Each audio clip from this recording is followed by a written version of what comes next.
Hey there, YouTube. Welcome back to the F.O.B, the forward operating bus. I'm doing a little update video. It's the Tuesday after the Wednesday that this bus actually officially made it home. The last video you seen was short, following episode 3, so this will be episode 4. It's just another update. So basically, the bus is home,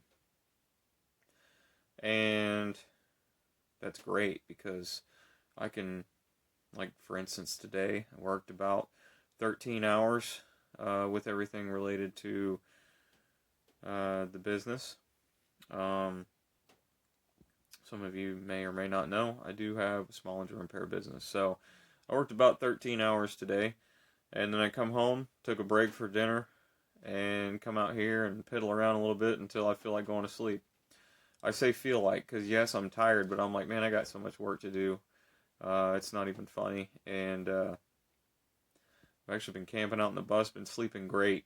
So the 4 and 5 hours of sleep I'm getting every night is surprisingly good quality 4 and 5 hours of sleep. So it works out pretty well. So I got to come out here and get this done. It's nice because I'm all cleaned up and just doing something light duty just to keep the ball rolling on this project here.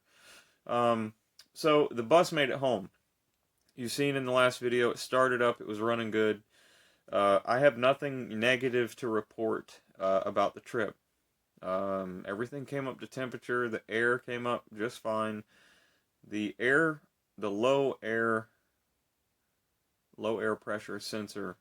There's two sensors for your primary and your secondary um, brake systems for your front and your rear. Um, there's two sensors tied together, and it basically, when they're full, it grounds the wire going to the instrument cluster. Well, there's no ground, so I got to figure out what's going on there. That's the only thing that really messed up. That, and I had to do a little bit of work with the starter relay. You see me starting it with a bare wire in the last video. That's because something wasn't right with the starter relay. I got that back working again. Wasn't a major deal at all. It's something I think I unplugged and plugged back in wrong. Um, so that's good. Everything, it starts right up. I mean, you do a cold start, 40 something degrees. It runs the intake heater for a second. You hit the button, it cranks over 2 or 3 times, and it's rolling. Fires right up. Engine is quiet. Oil pressure is good. The transmission shifted great. Coming home, I think there was one shift early on. Um, there was one shift where I was getting on it, getting up to speed, and it shifted. Had a little funny shift. It was a little slow shift. Um, but that was the only shift that was a problem, and it was right as soon as we were getting out. So that was like the first, like maybe the second time it shifted through that gear, and I was on it a little bit. But ever since then, it did fine, and I did run it through its paces once everything was up to temperature, and I seen the transmission temperature coming up. I did put the hammer down on it. I wanted to hear that turbo spool because race car. Um, Mostly because I wanted to hear the turbo spool. Um, but yeah, once everything was up to temperature, I mean the fluids are decent. The oil is old, but it's not like utterly disgusting. I mean, it wasn't. I don't think it was due for an oil change when it got parked. But like I said, I let everything come up to temperature, um, so everything looked good, and the engine was nice and smooth. So I figured I'll roll into it a little bit and see what it does. But it definitely does need a coolant and oil change. Um, at minimum, and the hydraulic fluid for power steering and the hydraulic radiator fan. That fluid needs to be changed. But the air system works good. Just got to figure out that ground for the sensor. And I mean, other than that, there's just a couple things I found. I found some rust around the rear. I'm actually sitting here on my cot looking at the rust holes in the fender wells, which I will show you in a second. But first orders of business were cleaning it up to some extent so you could walk to the front and back without stepping over lumber, um, and cleaning the outside and climbing around underneath it and finding some things. The one thing I found that's a little negative, it does have a fuel tank leak. It looks like there's going to be a pinhole on the bottom of the tank. It's a big, flat, rectangular, I mean, it's flat-sided, rectangular, just a steel tank. So what I'm going to do is, get a drum, pump all the diesel out of it, and take the tank out, take it to a welding shop, have them patch up the bottom of it for me. Not really that big of a deal. Extremely simple tank. So, I mean, I could probably fix it myself, but I'd rather take it to a professional on that because I'm not really a welder. It might leak worse after I get done welding it, so the patch wouldn't come off, but it probably wouldn't hold fluid. So that's one thing that needs to be done before this is like roadworthy. The fluids and the tank needs to be fixed, but other than that, I mean, as far as livable, that's going to be the big issue. It's going to need, you see the ceiling here, it's a perforated steel ceiling because it's a school bus. That's all going to have to come out. It's got this batting that's in there that is not very effective at keeping, it's not a good radiant heat barrier. It doesn't have a very high R value, so it doesn't really retain heat in or out. It doesn't form a good barrier. So that's coming out, and all that's going to need to be replaced. I'll get into the insulation material that I'm going to be using once I start doing that. The walls need to be re-insulated. There are some leaks in the windows. All the windows are going to be coming out. They're going to be recaulked. They're going to be serviced up. Make sure that they're all going to be cleaned. The slides are going to be cleaned. All the seals are going to be checked and replaced as necessary, because I think some of the rust around these rear fender wells, I think, are actually due to window leaks. So, especially this left side over here, which I'll show you in a minute. But, I mean, overall, the thing's fairly solid. It was used in the DC area, so they used a lot of road salt. But, as thick as everything is on this vehicle, it really just needs to be gone through with a pressure washer and some phosphoric acid. Just knock off all the loose stuff and all the undercoating that's trapping the salts and minerals from road grime and stuff against the metal. Go through, clean all that out, and just treat it with phosphoric acid. It'll probably do just fine. Everything is super thick on this. It's built like a tank. So I'm not worried about the integrity of the vehicle at all. It's very easy to repair because everything's square and flat and very nice. The bodywork is extremely simple on this vehicle. So, that's pretty much it. It made it home. Made it home very safely. I drove it about a half an hour home. Everything was just fine. And I've been camping in it. The weather's been kind of cool at night, so it's really nice to get out here on the cot with a sleeping bag. I've been sleeping really well. So it's just been doing a little bit at a time. Like I said, been sleeping well in it. So I'm going to show you a couple of these rust holes, and show you what basically the work that's going to be ahead of me, and show you what I've started on with the floor and why I'm pulling the floor up. So I'll flip this camera around and show you what's going on. Alright, so we'll start with the left side, which is, pretty ugly. As you can see, it's flat. So it's going to be relatively easy to make patches. We're just going to basically come in here with the carbon sponge on the drill. We're going to come in and use the paint and rust remover and expose all the thin metal and rusty metal that's hiding under the paint, because they don't call it cancer for no reason. That brown stain around the hole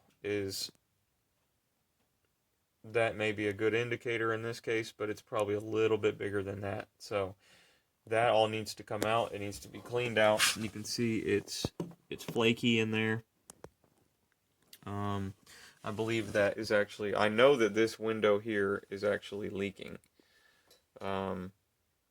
this window was leaking the other night. So when it was raining, the wind blew some water in. So I believe water's actually getting down in here and getting trapped in the batting. There's like an a batting type insulation in here. So it's trapping moisture against the metal. And there's already like salt getting flung up in the inside of the fender well. So the inside of the fender is not open from underneath, but you know, the electrolysis is really what causes the rust. You know, that salt causes ionization of the metal, and then you see that. It causes, you know, iron oxide to form, and then you get that. Now we'll go over to the right side. It's going to be a little bit trickier. It looks smaller, but it's actually like it's just a thin line all the way across the top of the fender well. That one's going to be trickier because it's just this large crescent-shaped patch that's going to need to be made. But, you know, welding that in, that's not going to be hard to do. Especially once the floor's out, you're not going to have anything flammable around it. There's not going to be a cot here. There's not going to be pallets here. All this is just going to be straight up metal. So I can just come in here and peel back the rubber mat that's on top of this fender well and, you know, pull it apart as much as possible, go in there and clean it out, treat it with some acid, clean it all up, and go in there and patch it up. So, and use different rust treatment products, which I'll show when I get to that point. But that these two back here are rough looking. The front fenders don't look like they've got anything going on at all. So that's good news. So now we will go to the front. Unfortunately, I cannot take that light with me, so the lighting is about to get rough. We'll use the flash. So here I've already started pulling up the floor. You can see there is a 2x2 frame that's built under here. It's not immediately self-evident why. It's probably not super clear why they built this frame under here, and I will show you in a second why the frame is here. But you can see where the bus seats used to be. So this is where the bolt holes were for the bus seats. This one was unbolted. Key statement there. This was unbolted. So, and of course they bolted in at the wall, and I think that's actually going to be really nice. I'm going to be able to bolt things into the wall. As I populate the bus, I will use that to anchor things down. It looks like it might stick out and be in the way, but it's actually going to be beneficial. Yeah, so this is going to be 1.5 inches of headroom that I get back.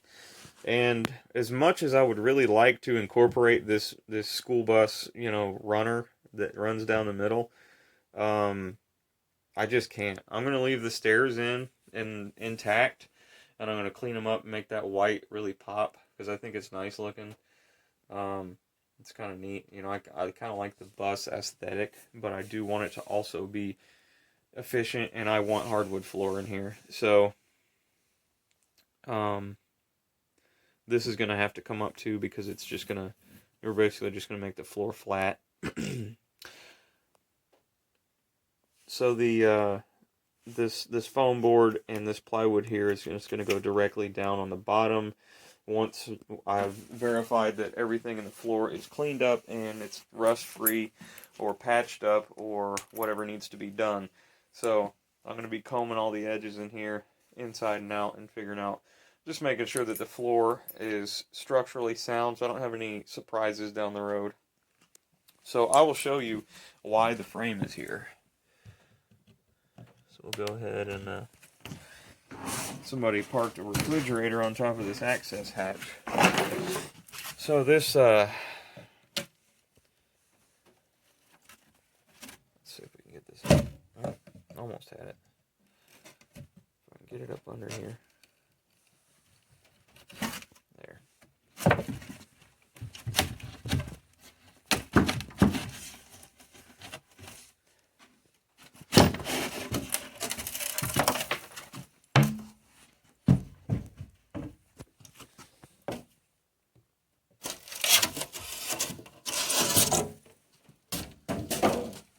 Now you see why there's a frame. Some of them, I guess, were given the previous owner more trouble than others as far as getting these bolts out, so they opted to cut them off. Of course, then they had to build the frame up, because these are kind of sharp and it's not really safe. So they built this flat floor as a instead of finishing grinding the heads of the bolts off or what have you. So that's going to be a lot of work. I don't know exactly how many of these are left in here, but it is going to be some work to pull up all this floor, clean all this, remove these, and in case you're wondering, this is actually the access panel that someone put in here. I guess the sending unit on the fuel tank has been serviced at some point, and instead of dropping the tank, they put a panel in there. So,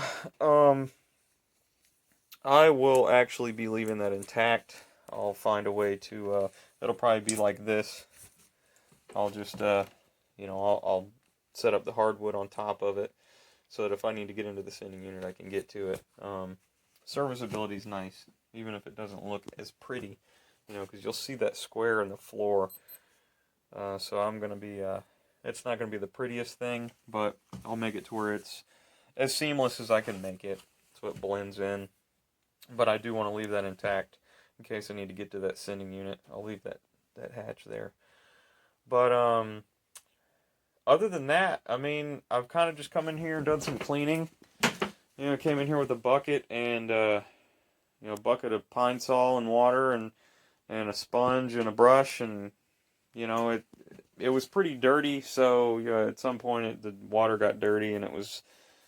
You're almost just smearing crap around, but it was late last night, so it's a lot cleaner than it was, but I'm going to have to go back over it again with, more just straight water and do that. And then I also did back here, I did this mat. Part of the reason I came in here and did this was because this window blew out during a windstorm, because these brackets, one here, and those two back there, those brackets were off. And even though it's caulked in there, the wind was blowing so hard it actually blew this window frame out, and it was sitting down here, and birds came in and took big shits all over everything. So that was just lovely. But that had to be scrubbed. I just went to town with the brush on that textured rubber mat. There you can see the texture. So a lot of elbow grease went into that, and I need to go over it again because it lifted a lot of dirt up off of it, so it's going to need a second pass. Between back here and up at the dash, this is like the dirtiest parts of the bus, so there was a lot of cleaning going on, and I'm going to have to do another pass. You can tell where there's a lot of residue left in the corners where it's white, or that gray color. Just grime. I mean, this was, from it being a 78-inch tall headroom bus, I'm pretty sure this was like a high school bus. Maybe not, because it's got like, Donald Duck stickers on the side, so, I got some Minnie Mouse and Donald Duck over here, and something from SpongeBob. So maybe it wasn't a high school bus, maybe it was more elementary school, so I got a little bit of, you're feeling a little goofy while you're driving. I have some cleanup to do. It still has remnants of being a school bus left over. So, but anyway, all right. So yeah, I think that pretty much sums up the inside of the bus. I gave you a tour of everything inside, all the updates I've done in the past week, all the stuff that I'm starting on in the past week, and I guess it's vlog style, kind of a lengthier video compared to the last two videos, but it's been a week. And it's been a week, quite a week. So, I've gotten a few things done and found a few things and starting to wrap my head around this project and the direction I'm taking it more so than before it was here. So, yeah, I should be giving you another update probably once this floor is up and once I get a better idea of what's going on underneath it and how I'm going to go about putting the floor back down after the framework is out. So once I get all this pile of lumber that was pushed off to the side, the pallets, there is a roof mounted air conditioning that's going to be going up there RV style air conditioner that's going to be going on the roof. That's in here on a pallet. This refrigerator that's currently holding the camera, that is going to be getting moved out of here. It's going into another project that you haven't seen yet. So, because it actually came out of the other project that you haven't seen yet. So it's going to go back in there, and a different refrigerator is going in here. So, yeah, this thing's basically going to be emptied out except for like the cotton sleeping bag. But and then the floor, once it's empty, then we can start getting into doing the work. So, and there's a lot of work to be done, let me tell you. So, anyway, stay tuned, and I guess that's enough rambling for this video. So hopefully that gives you a better idea of what's going on. I did put cool white LEDs in here. I'm gonna have to change them out. They're not bright enough. You can see they're pretty dim. The incandescent bulbs are drawing a bunch of power and producing a lot of heat when you leave them on. I don't think they were intended to be left on that long, but the LEDs don't produce, hardly any heat, and they don't really draw much power. But these don't project the light the way they should into the housing, so they're dimmer. They're bright lights, but they're not intended for what I'm using them for. So I'm going to have to change those again. But I got the proof of concept that I like the cool white in here. So anyways, I did mess with the lighting some too. But yeah, so I'm going to go ahead and hop off of here. Stop rambling like I said. So there's your update on the F.O.B.